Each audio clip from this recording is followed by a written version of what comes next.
পৃথিবীর সবচেয়ে রহস্যময় জায়গাটা লুকিয়ে আছে প্রশান্ত মহাসাগরের এক কর্নারে ফিলিপাইনের ঠিক পূর্ব পাশে, যেটা মানুষ চেনে মারিয়ানা ট্রান্স নামে। কিন্তু এই জায়গাটা আসলে একটা অতল রহস্যময় গহ্বর, যেখানে নামা মানেই অন্ধকারে হারিয়ে যাওয়া। প্রায় 11,000 মিটার গভীরে, যেখানে সূর্যের একটা আলোক রশ্মিও পৌঁছাতে পারে না। এমনকি সেখানে নেমে গেলে মনে হবে যে চারপাশ থেকে অজস্র দৈত্য আপনার দেহটাকে থেতলে দিতে চাচ্ছে। এই গহ্বরে ঢোকার সাহস খুব কম জাতিই দেখিয়েছে, কিন্তু এক দেশ যেন অন্য সব হিসাব ছুঁড়ে ফেলে ঝাঁপিয়ে পড়েছে এই গহ্বরের ভেতরে। হ্যাঁ, চায়না। তারা এখন শুধু গবেষণা করছে না, প্রিমিয়াম মশলা, কোকো, কাস্টার্ড পাউডার সহ আরও অনেক বেকিং পণ্যের সমাহারে সেরা দিচ্ছে বিশুদ্ধতা ও উৎকর্ষতার নিশ্চয়তা। দেশ জুড়ে সেরা কনজিউমার গুডসের ডিলারশিপ চলছে।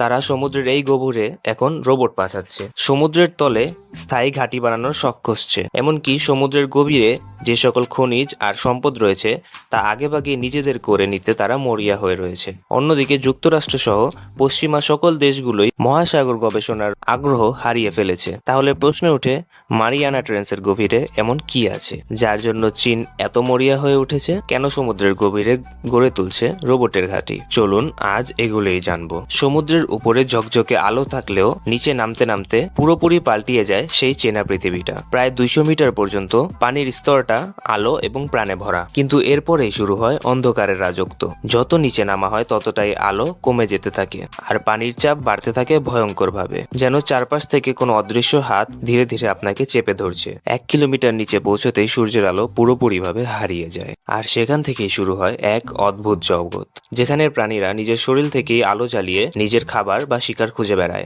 আরো নিচে গেলে শুরু হয় আরো এক নতুন স্তর, যেখানে কিছু অদ্ভুত জীব যেমন লম্বা বাহুর স্কুইড এবং ফুলে ওঠা মাছ অতিমাত্রার সেই চাপ এবং অন্ধকারের মধ্যে দিব্যি বেঁচে থাকে। প্রায় 4,000 মিটার নিচে শুরু হয় অ্যাবিস অঞ্চল, যেখানে চির অন্ধকারের সমুদ্রতল পুরো পলিমাটিতে ঢাকা আছে। দেখলে মনে হবে এটা এক বিরাল মরুভূমি, কিন্তু এই পলিমাটির নিচে লুকিয়ে আছে কোটি কোটি বছরের ইতিহাস। উপর থেকে ধীরে ধীরে যে মৃত মাছ, প্লাঙ্কটন বা ধুলোকণা পড়ে, তাদের স্তরকেই বলে মেরিন স্নো। এই কার্বন সমৃদ্ধ স্তর সমুদ্রের নিচে তৈরি করেছে বিশাল গোপন ভান্ডার, কিন্তু তবুও খাদ্যের অভাবে এখানে খুবই কম প্রাণী টিকতে পারে।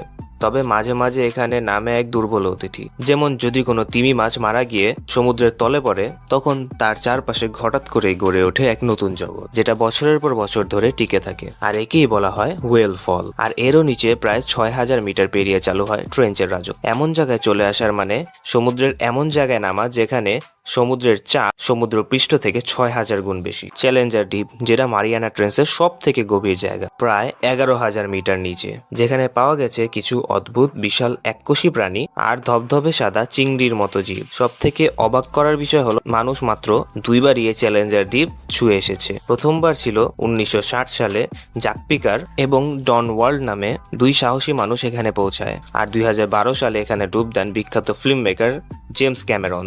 এরপর ভিক্টর ভেস্কোভো নামে একজন অনুসন্ধানকারী এই গভীর জায়গায় কয়েকবার ডুব দিয়ে সেখানে পৌঁছানোর চেষ্টা করে। তবে 2020 সালে চীন ফেন্ডোজে নামের এক ডুবোযানে 3 জন মানুষকে বসিয়ে নামিয়ে দেয় মারিয়ানা ট্রেন্সের এই ভয়াল তলদেশে, আর তাতেই সৃষ্টি হয় এক নতুন ইতিহাস। চীনারা কিন্তু এতটুকু করেই থেমে থাকেনি, বরং আরো দ্রুত তারা আগ্রাসীভাবে নামতে শুরু করে আরো গভীরে। তৈরি করতে থাকে ছোট ছোট আকারের সামুদ্রিক ডুবোযান এবং স্বয়ংক্রিয় রোবট, যেন কেউ বুঝে ওঠার আগেই তারা সাগরের নিচে গোটা এক সাম্রাজ্য গড়ে তোলে। ভাবা যায় 2024 সালে চীন একটা রোবট পাঠায় যার আকার ছিল একটা জুতার বক্সের মতো। সেই রোবট নিজের মতো করে তলদেশ স্ক্যান করে আবার সুস্থভাবে উপরে ফিরে আসে। এটাতেই বোঝা যায় যেখানে আগে বড় এবং উন্নত মানের রোবট পাঠাতে হতো, এখন এই ছোট রোবট দিয়েও সবকিছু করা সম্ভব। আর তাই এখন চীন বানাচ্ছে এমন অসংখ্য স্বয়ংক্রিয় রোবট, যারা এক একজন এক এক কাজে দক্ষ, আর দল বেঁধে তারা পুরো সমুদ্র তল ঘিরে ফেলতে পারবে খুব কম খরচে আর নিঃশব্দে। শুধু তাই না, চীন এখন পরিকল্পনা করছে এক ভয়ঙ্কর সাহসী উদ্যোগের,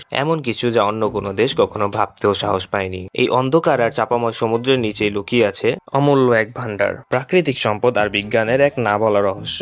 এটা বলার কারণ হলো এখানকার কিছু জায়গা যেন তৈরি হয়েছে একদম আলাদা নিয়মে, কিন্তু সব রহস্যের মধ্যেই সব থেকে বেশি বিস্ময় জায়গায় যেখানে সূর্যের আলো ছাড়াই গড়ে উঠেছে এক রহস্যময় জগৎ, মিথেন হাইড্রেট। সেটা বরফের মতো দেখায়, কিন্তু আগুন ধরালেই জ্বলে ওঠে। এটাকেই বলা হয় আগুনের বরফ। বিজ্ঞানীরা ভাবছে এটা ভবিষ্যতের জ্বালানি হিসেবে ব্যবহৃত হতে পারে। এটা ছাড়াও আরো আছে সেই ছোট ছোট পাথরের মতো জিনিস, যেগুলোর ভিতরে লুকিয়ে আছে কোটি টাকার ধাতু, যাদেরকে বলা হয় পলিমেটাল নডিউল। আর এগুলি দিয়ে কিন্তু তৈরি করা হয় আধুনিক ব্যাটারি, ইলেকট্রিক ইলেকট্রিক গাড়ি এবং আমাদের সকল টেকনোলজির ভবিষ্যৎ। কয়েকদিন পরেই এসব জিনিসের দাম এত বাড়বে যে যেই সব দেশ এখনো পিছিয়ে আছে তারা ছিটকে পড়বে আরো অনেক দূরে। আর তাই অনেক দেশ আর বড় বড় কোম্পানি নজর দিচ্ছে এই সমুদ্রের গভীরে, যেখানে এই অন্ধকারের নিচে লুকিয়ে আছে আগামীর পেট্রোল এবং সকল জ্বালানির শক্তি। যে দেশ এখন থেকেই বিজ্ঞান এবং প্রযুক্তিতে বিনিয়োগ করছে, গভীর সাগরের ক্ষমতা ভবিষ্যতে থাকবে শুধু তাদের হাতে। আর এদিক থেকে সব থেকে উন্নত যুক্তরাষ্ট্র সহ অনেক নামি দামি দেশও পিছিয়ে যাচ্ছে, তাদের বাজেট কমছে, আগ্রহ কমছে, আর সেই সুযোগে চীন কিন্তু অনেক দূর এগিয়ে যাচ্ছে। তাই বলা চলে গভীর সমুদ্রের অদৃশ্য সিংহাসনে বসার লড়াইয়ে তারাই শীর্ষে। তো বন্ধুরা, সমুদ্রের তলদেশের ইনফরমেশন নিয়ে অথবা রহস্য নিয়ে আজকে ভিডিওটা এ পর্যন্তই। দেখা হচ্ছে আপনাদের সাথে নেক্সট ভিডিও।